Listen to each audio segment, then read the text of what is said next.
should you should abstain from all the sensory pleasures whatever you are getting from your sensory organs. What all are those organs? The five sensory organs, as we know: eyes, nose, our tongue, ears, and the skin. And five motor organs: your feet, your hand, your mouth, your penis and rectum. And four inner organs, inner sensory organs, is your man, mind, buddhi, intelligence, chitta, your senses, and ahankar, the ego. So these 14 senses, whatever you sense through these organs, you should abandon them. And and the second one, the idea of attaining heaven after death.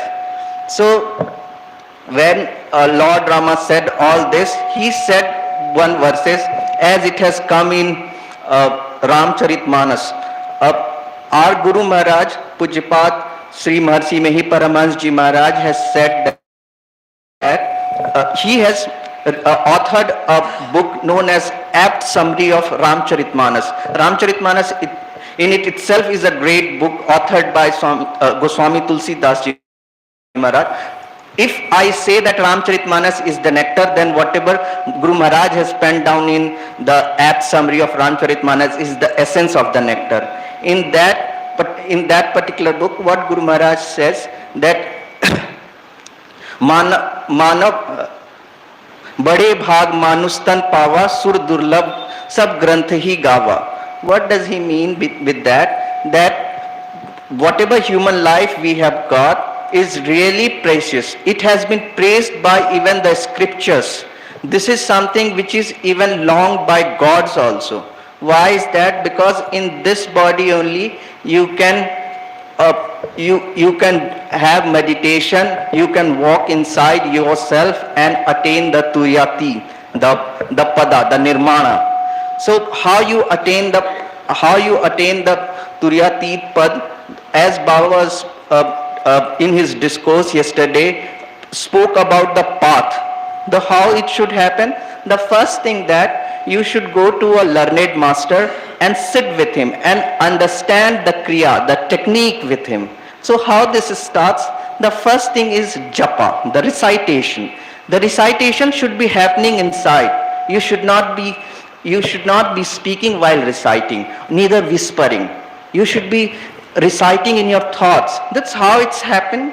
You should be sitting in a straight, erect posture with a spine erect, keeping your head, spine in a straight line with eyes closed, no movement. Try to be as calm as possible, and you should recite the word, the mantra, whatever your learned master or guru has given to you. You should be reciting that mantra. That's japa, the manas japa. Then next comes the manas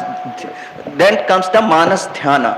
In manas dhyana, what you do, you try to imagine your master in your thoughts.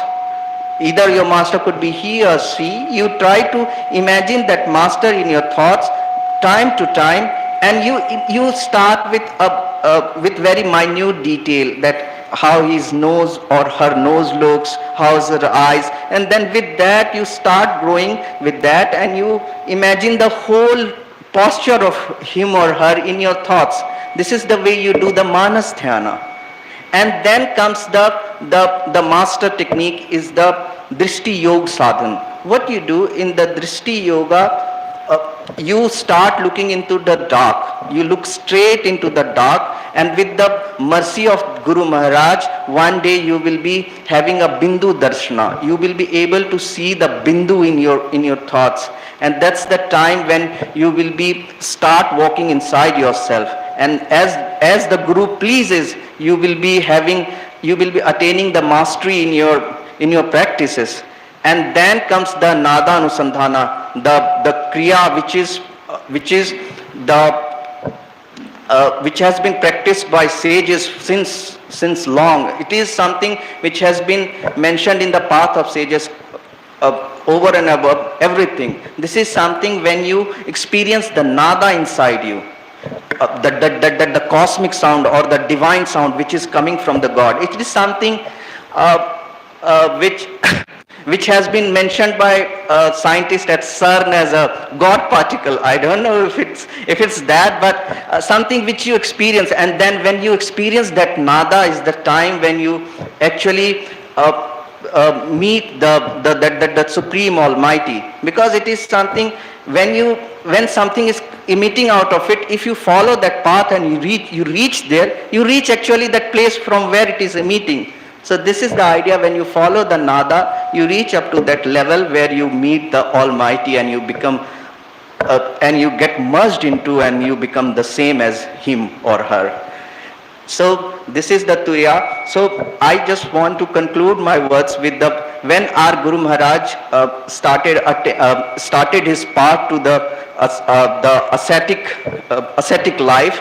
He started with one verse from Ramcharitmanas, that Manav de yahi fal bhai, bhaji Ram sab kaam bihai. If you got human life, it's your duty that you should only do japa of Almighty, leaving everything aside. So this is it. Boliye prem se Sri Sadguru Maharaj ki jai.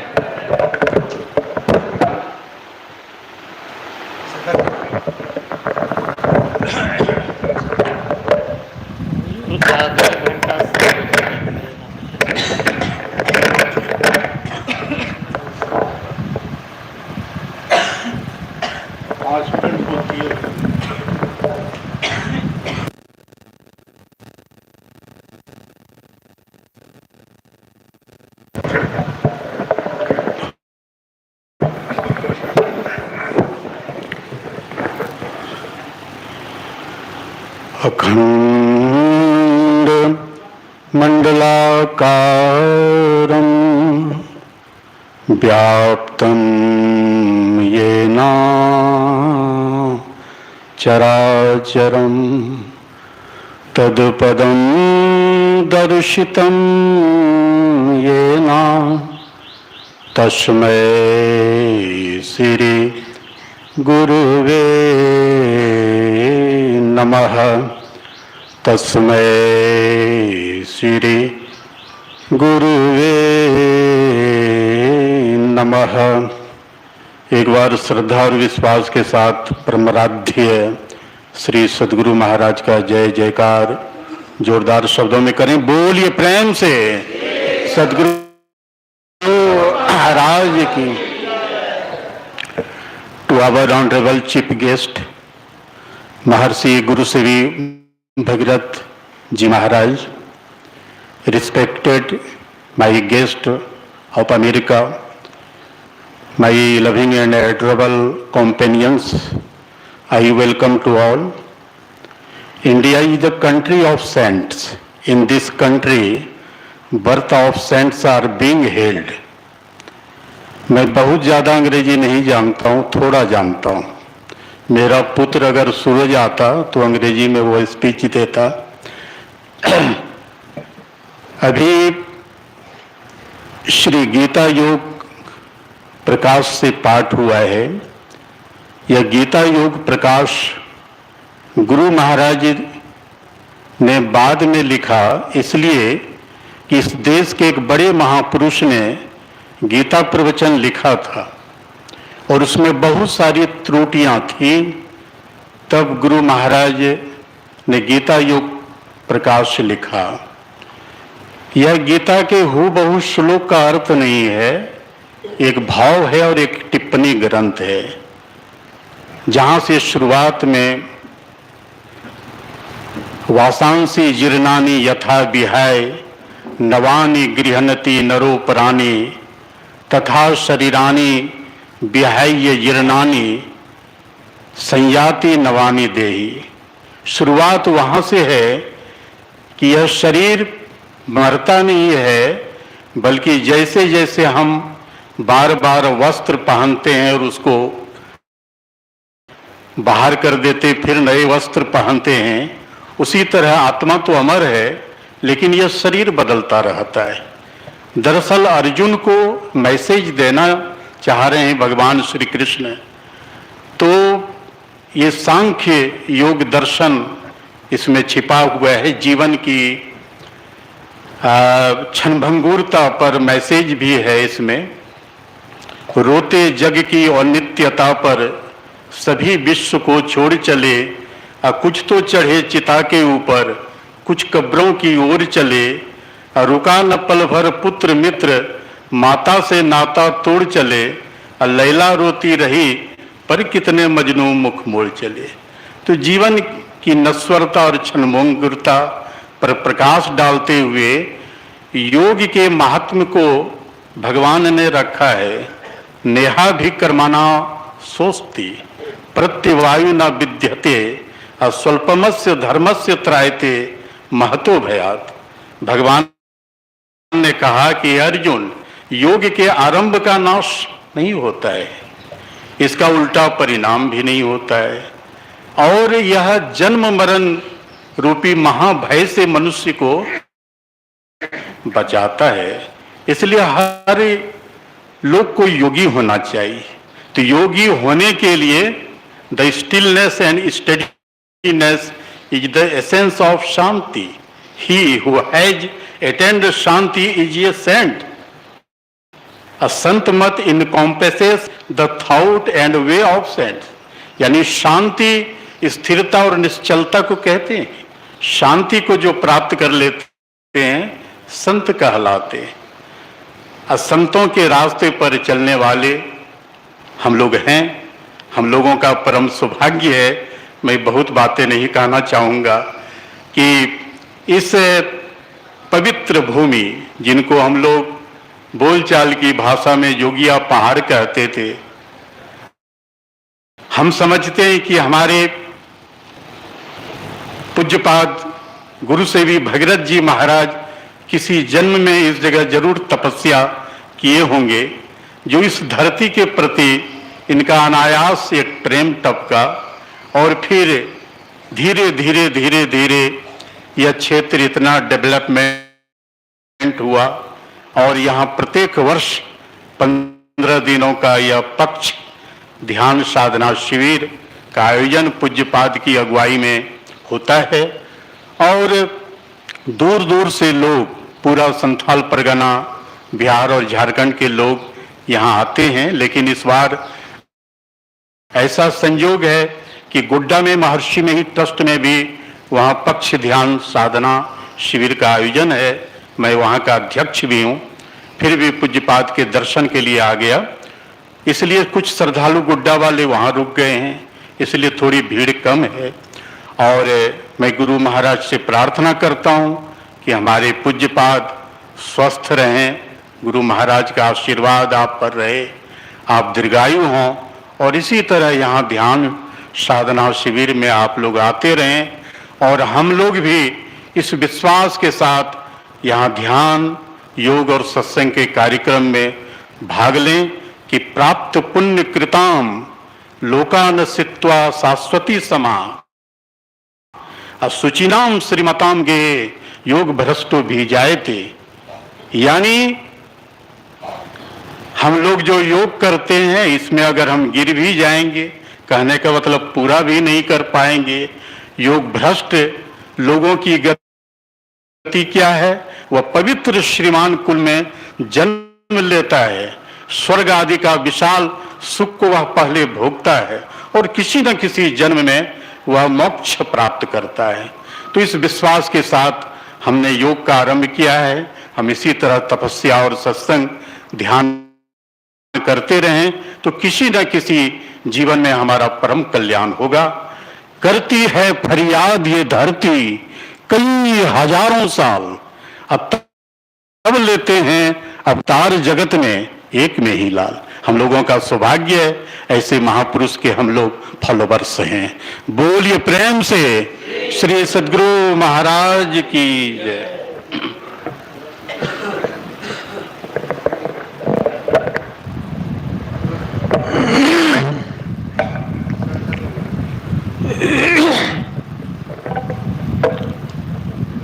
मंच पर विराजमान हमारे देश के महान महर्षि सदगुरु में ही परमहंस जी महाराज के महान सपूत पूज्य पाद को मैं शत शत नमन करता हूँ। आप लोगों को भी मेरा बारंबार नमस्कार। गीता में आप लोगों ने भगवान कृष्ण की बातें सुनी। बहुत सारी पंक्तियां हैं। एक पंक्ति है आत्मा के बारे में, अच्छेद्यो मदाह्योयम क्लेद्यो शोष्य च नित्यः सर्वगतः सथानुरचलोऽयं सनातनः। हमारा आत्मा जो है इसको काटा नहीं जा सकता है, जलाया नहीं जा सकता है, इसको सुखाया नहीं जा सकता है। इसका मतलब आपने समझा। जिसको काटा नहीं जा सकता है, एक तो बात ये सही हो गई को मजबूत है, बहुत मजबूत है, इसलिए कटता नहीं है। और दूसरा अर्थ यह हुआ कि जब कटेगा नहीं तो उसको दुख भी नहीं होगा। मतलब वो आत्मा अकाट्य है और उसको दुख नहीं दिया जा सकता है, दुख से परे है। दूसरा अर्थ अब कहता है सुखाया नहीं जा सकता है। तो सुखाया नहीं जा सकता है का मतलब उसमें परिवर्तन नहीं ला सकते हैं आप, जैसे हैं वैसे रहेंगे। तो एक अर्थ ये भी हुआ कि जिसको आप जला नहीं सकते हैं, सुखा नहीं सकते, उसमें दुख नहीं हो सकता है। काटेंगे, मारेंगे, जलाएंगे, तोड़ेंगे तभी तो दुख होगा। मतलब हमारा जो स्वरूप है वो बिना दुख का है, आनंद का स्वरूप है, खुशी का स्वरूप है और इसका नाश भी नहीं होता है। नाश होने का मतलब भी क्या होता है? दुख का संकेत है कि यदि नाश कोई हमारा नाश कर दे तो हमको दुख होगा। तो भगवान कृष्ण कहते अविनाशी तू तद विद्धि येन सर्वमिदं ततम विनाशमभ्यस्यास्य न कश्चित् कर्तुम् अर्हति। 2-3 मिनट इसी को फिर बोलेंगे अंग्रेजी में। तो ये मतलब हुआ। इसी को आप अंग्रेजी में सुने। बहुत थोड़ा सा कहूँगा, चूँकि इंजीनियर साहब ने भी बहुत कहा है और मेरे भाई ने भी बहुत कहा है, अधिक बोलना जरूरी नहीं है। भगवान God Krishna describes the profoundest, incontestable and final truth of self, really what we are. And it was very necessary because Arjuna, who was one of the greatest devotee of Bhagavan Krishna, was confused, shell-shocked, totally disturbed, full of deceptions. He was not able to decide what to do. So Bhagavan Krishna, Lord Krishna, started telling him. Arjuna was fear of death, and he thought himself a great sinner, because if this battle starts, there will be large killing, wholesale murder. Tons of blood will be shed. So this is not a good act. This is not right to start battle. And in this battle, I and my friends all will kill each other, relatives. it was very disturbing time for Arjun. He was dead like a dead body. His mind was upset. So Bhagavan Krishna started teaching. Arjun, you don't know. You don't know yourself and others. This soul is never born, never dies. And after being born, it will die. It's not so. It is always the same.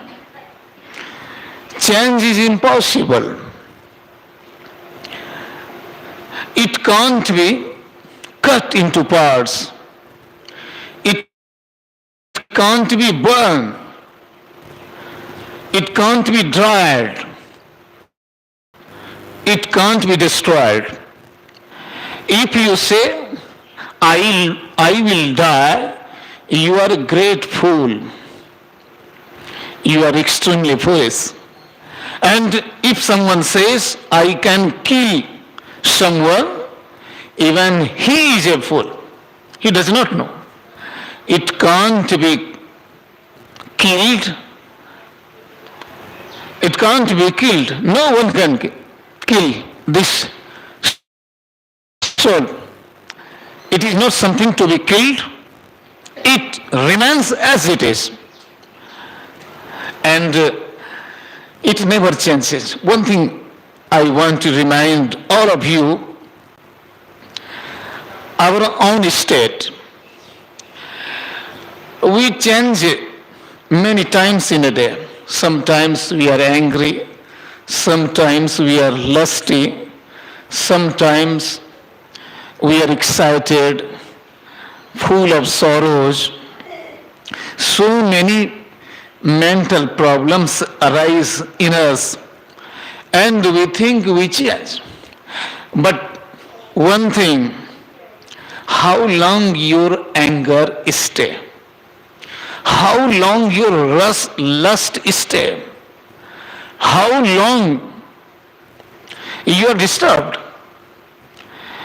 You will see after quarrel, after anger, after great disturbance, after all the problems that can arise and that arise in your mind, you become silent, you become peaceful again.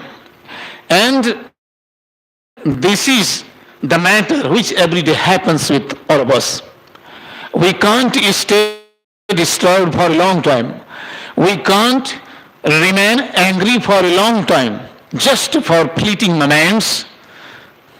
Our anger, our disturbances, problems stay. After that everything disappears. We can't say that anger is everlasting. We can't say our problems will continue for the infinite period of time. But we always feel time and again that nothing remains. We are free from anger. We are free from all problems, all types of mental problems. And when we sleep, we feel no problems. Total restfulness is experienced by everyone. And this is the profoundest truth of self that is reminded by God, Krishna, to Arjun, and through Arjun, all the descendants of God, all human beings. So we must remember ourselves. It was said by a great lady of India, ancient India, to her newborn baby, Suddhosi, Buddhosi, Niranjanosi, Sansara Maya Paivarjitosi, Sansara Shupnam Teja Mohanidrang, Madala Sollapam Vacha Putram, Suddhosi Retat Notesti Nama. It is when she gives birth to her child, she always gives this precept, teaching to her child. Oh, my beloved baby, newborn child, you are free from disturbances. You are free from dirt. You are pure. Impurity can't capture you. You are pure. You are full of knowledge, and illusion can't arrest you. You are not of this body. You will never die. Why do you weep? Stop weeping and seek yourself. Observe your real face. If you observe your real face, you will stop weeping. This is the fact. This is the truth of ourselves. So we must see it. We must discuss these things. This is the Sarvan Gyan, and this will prove true when we'll come into the field of practice as directed by our great teachers. So we must pay attention to all these things. That's all. सबको मेरा प्रणाम. बोलिए श्री सद्गुरु.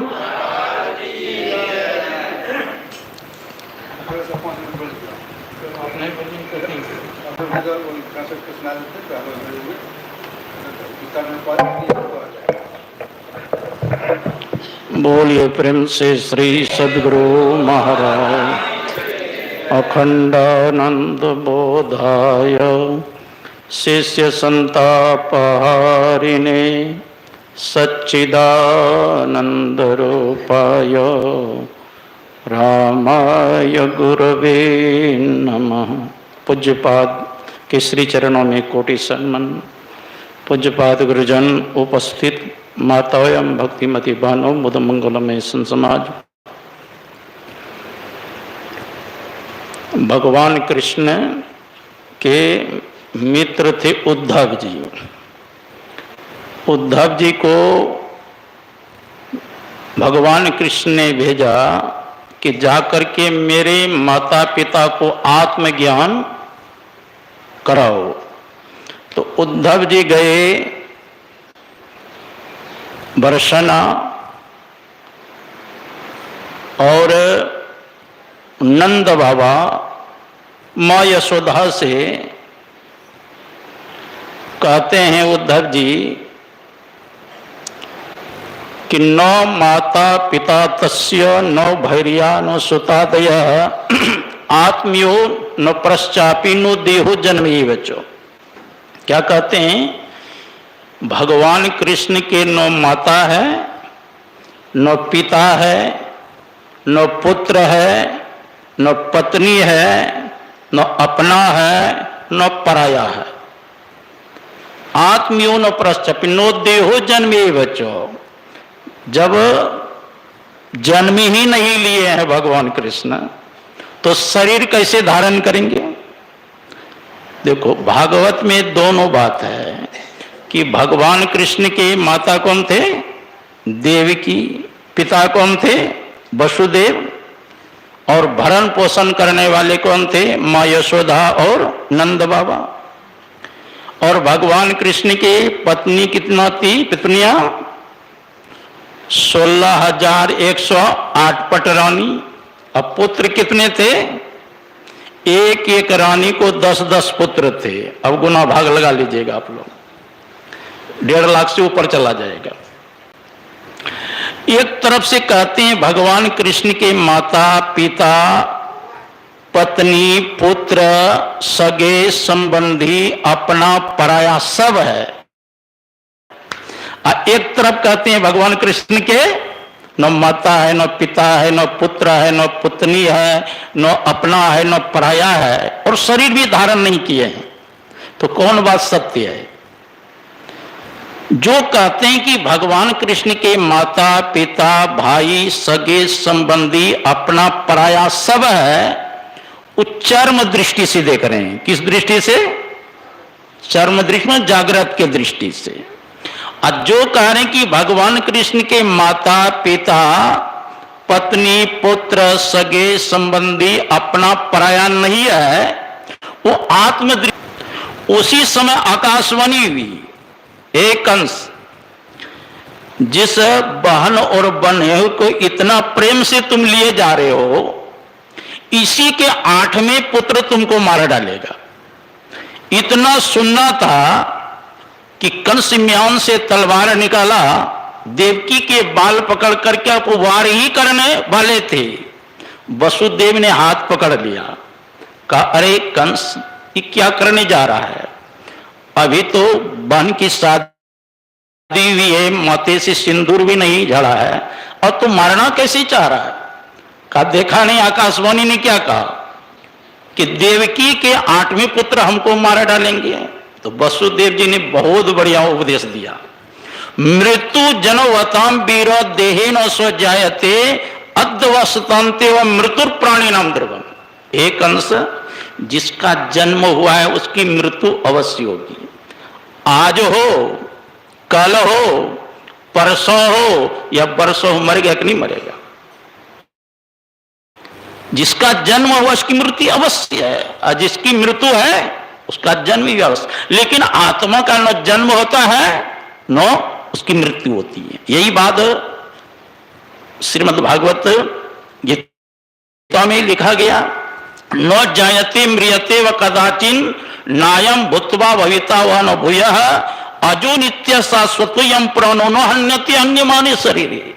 इस आत्मा का न तो जन्म होता है, न इसकी मृत्यु होती है, न भूतो न भविष्यति। न कभी जन्म लिया है, न कभी जन्म लेने वाला है। आत्मा कौन है? यही बात अर्जुन को भगवान कृष्ण समझा रहे। जातस्य ध्रुव मृत्यु ध्रुवं जन्म मृतस्य च तस्मात् पार हरिते न तुम सोचितो मरसी। हे अर्जुन, जिसका जन्म हुआ है उसकी मृत्यु अवश्य होगी, जिसकी मृत्यु हुई है उसका जन्म अवश्य होगा। अपने स्वरूप को जानना चाहिए। हनुमान जी पूज्य वाक्य में कार्य से श्रवण करें। बोलिए श्री सद्गुरु महाराज।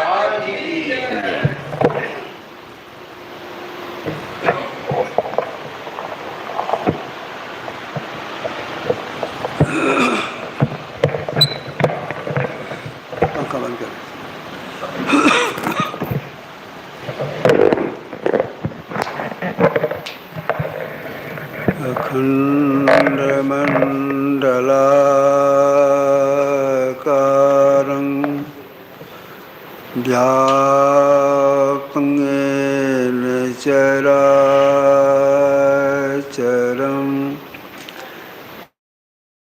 तत्पदं दर्शितं तस्मै श्रीगुरुवे नमः। नमो नमो सतगुरु नमो जासम को नवान परम पुरुष होती है। पुण्य श्लोक प्रात पुण्य कितना लोक अनुसुता शाश्वती समा सूचना श्रृंगतांग युग भ्रष्ट भी जायते। वह जीव सर्वलोक को प्राप्त करता है, पांच सुखों को भोगता है। संसार जब आता है श्रीमान घर में, पवित्र श्रीमान घर में अर्जुन के लोग जन्म लेता है। अब पहले जो कुछ किया है वो संस्कार प्रेरित होकर के साधना विधि सीखता है, करने में लग जाता है, कितने मोक्ष को प्राप्त करता है। जो साधना प्रारंभ कर देती है वह संस्कार जीव को बार बार मनुष्य दिलाता है, सुयोगाभ्यास कराता है। तो देखिए यह जो शरीर हम लोगों का है एक ही शरीर नहीं है, इसके अंदर में सूक्ष्म कारण, महाकारण और केवल शरीर भी है। आकार को अंत साधना के द्वारा 5 शरीरों को पार कर जाएंगे, वह जीवात्मा संसार में साधारण के लिए नहीं आएगा। इसलिए महापुरुषों का कहना है योगाभ्यास को प्रारंभ कर दीजिए। योग के प्रारंभ का नाश नहीं होता है या कभी कभी मोक्ष दिला के छोड़ता है। तो जो योगाभ्यास शुरू कर देते हैं और संस्कार उसको एक मोक्ष दिला के छोड़ता है। इसलिए हम मानव को चाहिए योगाभ्यास करने की युक्ति सीखें, करने में लगे, करने में हम सक्षम हो जाए। इसके लिए संयम में बरतें। जब तक संयम में नहीं बरतेंगे साधु तरक्की नहीं होगी। संयम में यह है न अधिक खाना है, न उबासी रहना है, न अधिक सोना है, न बेसी कम सोना है। जो सब काम नपेत वाले रखती हैं उनसे साधना होती है। यह जानकारी सत्संग से प्राप्त होता है, करने के परिणाम सत्संग से प्राप्त होता है। इसलिए सबके लिए सत्संग आना चाहिए, जानकारी के लिए और प्रेरणा के लिए। या तो मैं हिंदी में बोला, अब हमारे बीच राजकुमार संतोषी जी हैं, विद्वान आदमी हैं, इसका ट्रांसलेट करके उनको सुना देंगे। जी मैं को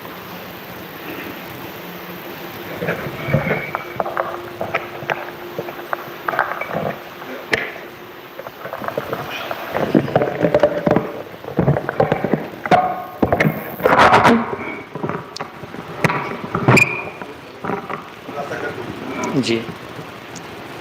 Swami Sant Bhagat Das Ji Maharaj has just delivered his speech, so I am going to translate for you. So Sant Bhagat told that Lord Krishna said to Arjuna, "O Arjuna, listen to me. The knowledge which I am going to teach you, that I had delivered the first time to the Surya, the God's son." Then Arjuna was surprised because he knew that the God Surya was incarnated at the beginning of the creation, and the Lord Krishna has taken birth now. Then when the sun was present from the beginning, then how the Lord Krishna delivered this knowledge to sun, to the God Surya? So at this, Lord Krishna told that Arjun, you and me have taken a lot of births. You don't know, but I know. If one keeps belief in meditation and keeps good moral conduct, and if he dies, then what will happen with him? Will he be perished? Lord Sri Krishna told, no, he will not perish. If he starts meditation and he has good conduct, then if he dies, then whatever he has accumulated the sanskar, that is the good virtues, on that basis he will go to the heaven. In the heaven he will enjoy the pleasures there, and when the good virtues will be decreased, that is, will be exhausted, then he will come again on this earth, on this universe. He will take birth again, and then he will start his meditation from there. Whatever he has achieved in the past meditation, he will reach at that level easily, and after that he has to practice more and more to get the salvation. So there are 4 more bodies. We see this physical body, this is the gross body. When one dies, so this only the outer body is burnt, okay? But there are 4 inner bodies. That is the subtle, causal, supracausal, and the cavalry. That is the oneness. Through the meditation, the practitioner lives all these 4 bodies, crosses all these 4 bodies, and only then he gets real salvation, and then he does not need to take rebirth again and again. So for this, to attain this salvation, the practitioner must live in some good conducts, like he should not eat more, nor he should eat less, neither he should sleep more, nor he should sleep less. So he should maintain the middle of this, all these things, okay? And accordingly, if he practices according to the instructions of the Sadguru, then he will attain the salvation. Thank you.